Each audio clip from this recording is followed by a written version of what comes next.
ओम श्री शिव महापुराण रुद्र संहिता सती खंड नवापरायण द्वितीय दिन के उपाख्यान में देवों की प्रार्थना पर दक्ष यज्ञ संपन्न। जब दक्ष का यज्ञ नष्ट हो गया तब नारद जी कहते हैं, हे तात, वीरभद्र के उत्पात के पश्चात क्या हुआ? ब्रह्मा जी कहते हैं, हे नारद, रुद्रगणों से पराजित छिन्न भिन्न अंगों वाले देवता और ऋषि मेरे लोक में आए और अपने अपने क्लेशों और दक्ष की मृत्यु का समाचार मुझे सुना दिया। दक्ष की मृत्यु का समाचार सुन करके मुझे बहुत कष्ट हुआ और सोचने लगा क्या करूं जिससे दक्ष जीवित हो जाए और यज्ञ संपन्न हो जाए। मैं और सभी देवता विष्णु के पास गए और सभी समाचार सुनाया। विष्णु कहने लगे, हे ब्रह्मा जी, शिव परमेश्वर का सभी देवों के अपराध क्षमा करते हैं। शिव को भाग दिए बिना ही शिव परमेश्वर का सभी देवों ने अपराध किया है। शिव को भाग दिए बिना ही यज्ञ प्रारंभ कर दिया था, फिर सती का देह त्याग महान कलंक हो गया। आप सभी देवता शिव के पास जाकर के जो इस समय प्रिया से विहीन हैं उनके स्तुति वंदना करें, उन्हें प्रसन्न करें। इस प्रकार से सब देव विप्र और ऋषि मुनि नारायण दृढ़ आए हैं। उन दुखियों को लेकर विष्णु कैलाश शिखर पर आए हैं। रो रो कर सभी पुकार रहे, हे भोलेनाथ दया करिए, अपराध हमारे क्षमा करो, कर दया क्षमा सबको करिए। भगवान शिव के पास कैलाश पर्वत पर जाकर के जो दाहिनी जंघा पर वाम चरण धरे भुजाएं और पहुँची और में रुद्राक्ष धारे और तर्क मुद्रा में स्थित सभी ने उनके चरणों को प्रणाम किया और यह स्तुति करने लगे। भगवान विष्णु को देख करके शिव जी बहुत प्रसन्न हुए। सभी देवता कहने लगे, हे प्रभु, आपकी मोहनी माया सबको भ्रम में डाल देती है और वह प्राणियों के दुर्जेय है। हे नाथ, आप ही उत्पन्न करने वाले, पालन करने वाले ओड़पट के समान क्रिया करते हैं। हे शांत, हे परमात्मा, हे महेश और ज्योतिष स्वरूप, आपको हम बारंबार प्रणाम करते हैं। नमस्ते नीलकंठाय वेदसे परमात्मने, विश्वायां विश्वबीजाय जगदानंद हेतवे, भीमाया व्योम रूपाय शब्दमात्राय ते नमः, महादेवाय सोमाय प्रवृत्ताय नमस्तुते। हे नीलकंठ, हे विधाता परमात्मा, संसार के बीच जगतपति, आपको प्रणाम है। हे भीम व्योम रहित शब्द मात्रा महादेव चंद्र और प्रवृत्त रूप को आपको नमस्कार है। इस प्रकार प्रजापति और विष्णु आदि देवों ने सदाशिव शंकर जी के 51 श्लोकों में स्तुति करके भगवान शिव को प्रसन्न किया। शंकर जी विष्णु और ब्रह्मा जी से कहने लगे, आप से मैं बहुत प्रसन्न हूँ, भय त्याग दो। अब किसी प्रकार का कोई किसी को डरना नहीं है, कोई भय नहीं है। भय को त्याग दीजिए। हे देवों, मैं सृष्टि में बालकों के अपराधों का चिंतन नहीं करता, परंतु सावधानी के निर्मित मैंने दंड का विधान किया है। मैंने दक्ष का विरोध यज्ञ भंग नहीं किया है, परंतु जो दूसरे से द्वेष करता है उसका ऐसा ही होता है। अब मैं आपके हित की बात, जिसके लिए आप आए हैं, कहता हूँ। हे देवों, दक्ष मैं करता था, उसका सिर बकरे का हो जाएगा। भगमित्र के नेत्रों से देखने में लगेगा और पूषा के हाथों से सभी कार्य संपन्न होंगे। सभी देवता और आयुर्ध सभी अंगों से स्वस्थ हो करके अपना अपना कार्य करेंगे। ऐसा कह करके भगवान शिव प्रसन्न मुद्रा में मौन हो गए। शिव जी के कथनानुसार कथन को सुनकर सभी देवता संतुष्ट होकर के धन धन्य करने लगे। फिर सभी शंकर जी के साथ लेकर के यज्ञ स्थल कनखल पधारे। वहाँ जाकर के भगवान शिव ने यज्ञ का विध्वंस देख कर स्वाहा स्वधा अग्निपूषा तुष्ट धृति सरस्वती ऋषि पितर और गंधर्व को भग्न, कोई लुंचित और किसी को मृतावस्था में देखा। शिव जी ने वीरभद्र से कहा, या तुमने क्या किया? मैंने विलक्षण यज्ञ था, वैसा ही उसका फल हुआ। अब शीघ्र दक्ष को लाओ। वीरभद्र ने दक्ष का कबंध लगा करके रख दिया। शिव जी ने उस कबंध पर बकरे का सिर जोड़ करके अपनी कृपा दृष्टि से जीवित कर दिया। जीवित हो करके दक्ष बहुत लज्जित हुआ और नीचे को सिर करके नम्र भाव से विनती करने लगा।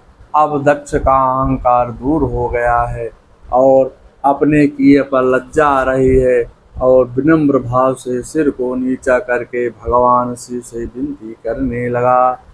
नमामि देवं वरदं वरेण्यं महेश्वरं ज्ञाननिधं सनातनं। नमामि देवाधिपतेश्वरं हरं सदा सुखाढ्यं जगदेकबन्धवम्। इस पर दक्ष कहते हैं, हे देव, देवों के देव, वरदायक महेश्वर ज्ञान निधि सनातन देवताओं के अधिपति ईश्वर, हर सदा सुख देने वाले संसार के एकमात्र बंधु शंकर जी को वह वंदन प्रणाम करता हूँ। इस तरह से दक्ष ने शिव जी की 10 श्लोकों में विनती किया। इसके बाद विष्णु ने गदगद वाणी से शिव जी के प्रणाम करके स्तुत किया। हे दयालु, आप मेरे अपराध को क्षमा कर दीजिए, क्योंकि मैंने वीरभद्र के साथ आपकी माया से भ्रमित होकर युद्ध किया। अतुलितम बल अतुलितम प्रभुताये, मैं मति मंद जान नहीं पाए। विष्णु कहते हैं, तुम ए स्वामी पर ब्रह्मा, दासो अहम ते सदा शिवम। पंचास्याचपि सदा ते ही सर्वेषां तुम पिता यतः। भगवान विष्णु कहते हैं, हे प्रभु, आप परब्रह्म दीन बंधु सागर दया सागर हैं। हे प्रभु, मैं आपका दास हूँ। आपकी सदैव हमारा पालन करना चाहिए, क्योंकि आप हमारे पिता हैं। तदंतर ब्रह्मा जी विनती करने लगे, देव देव महादेवम करुणा सागर प्रभो, स्वतंत्र परमात्मनम तुम परमेशो आयुधो भयम्। ब्रह्मा जी कहते हैं, हे देवों के देव महादेव, मैं करुणा सागर, हे करुणा सागर, हे प्रभु परमेश्वर, स्वतंत्र हैं, द्वैत और अविनाशी हूँ। आप हे देवाधिदेव, आप हम सभी देवों के अपराधों को क्षमा करके दक्ष के अपूर्ण यज्ञ को पूर्ण कराने में मंगल कार्य कीजिए। भगवान विष्णु और ब्रह्मा जी की विनती सुनकर के शिव जी कहने लगे, हे दक्ष, संसार में 4 प्रकार के भक्त हैं। पहला आर्थ, दूसरा जिज्ञास, तीसरा अर्थार्थी और चौथा ज्ञानी। इनमें ज्ञानी मुझे प्रिय है, क्योंकि वह मेरा ही रूप है। महादेवमुवाच, शृणु दक्षं प्रक्षवामि, प्रसन्नो अस्मिन् प्रजायते, भक्ताधीनं सदा वै, स्वतंत्रो अखिलेश्वर। महादेव इस पर बोले, हे दक्ष, मैं बहुत प्रसन्न हूँ। अब जो कहता हूँ उसको ध्यान से सुनिए। यद्यपि मैं सबका ईश्वर स्वतंत्र हूँ, फिर भी मैं भक्तों के अधीन हूँ। हे दक्ष, मैं गुणमयी माया के प्रवेश कर जगत की उत्पत्ति, पालन और संहार करता हूँ। क्रिया के द्वारा नाम का धारण करता हूँ। वास्तव में मैं एक ही हूँ। जो हम तीनों देवताओं में कोई भेद नहीं देखता है, वही शांति को प्राप्त होता है। तीनों देवों में भेद देखने वाला नरकगामी होता है। मानस में श्री राम कहते हैं, शंकर प्रिय मम द्रोही, शिव द्रोही मम दास, ते नर करहि कलप भरे, घोर नरक वास।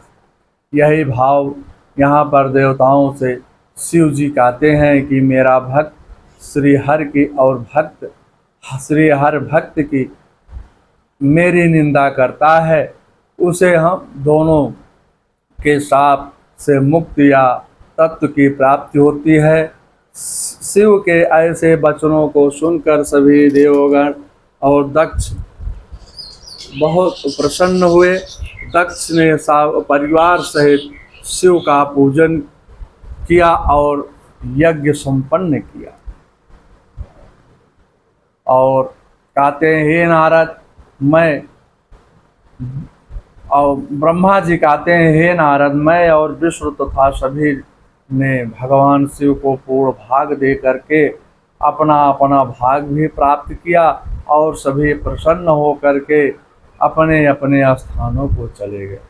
भगवान शिव भी कैलाश पर आकर के गणों से सती का स्मरण करके उनकी यथा कहने लगे। इस आख्यान को सुनने व सुनाने वाले प्राणी की सतगत को प्राप्त करते हैं। कालांतर में दक्ष कन्या सती ने हिमालय के यहाँ जन्म लेकर के पुनः महातप करके शिव की ही अर्धांगिनी हो करके जगत में अनेक लीलाएं की थी। जो इस कथन को सुनता है और भक्तों को सुनाता है, उसके सभी मनोरथ पूर्ण हो जाते हैं, वह परम गति को प्राप्त हो करता है। शिव नाम जप मंगलकारी है। नाम तुम्हारा तारनहारा, कब तेरा दर्शन होगा। जिसकी रचना इतनी सुंदर, ओ कितना सुंदर होगा।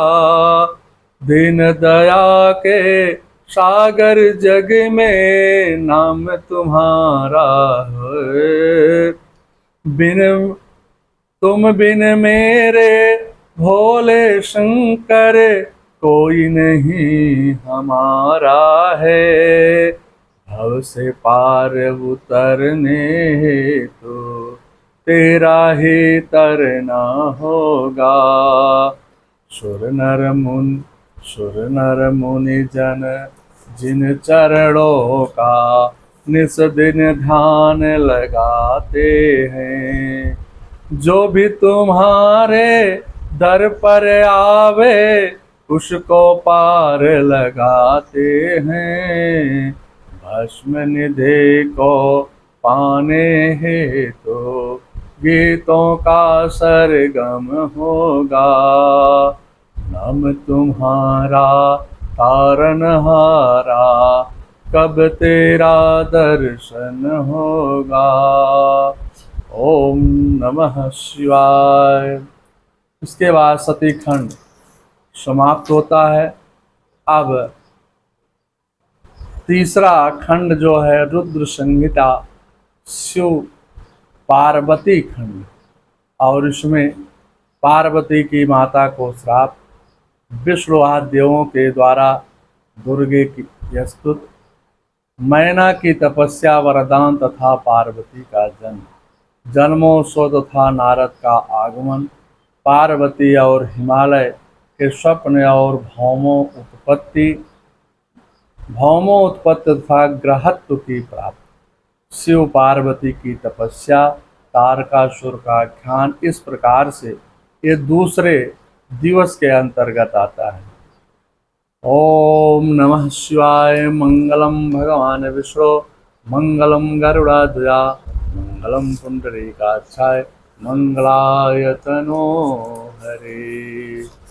ओम नमः शिवाय। हर हर महादेव, हर हर महादेव।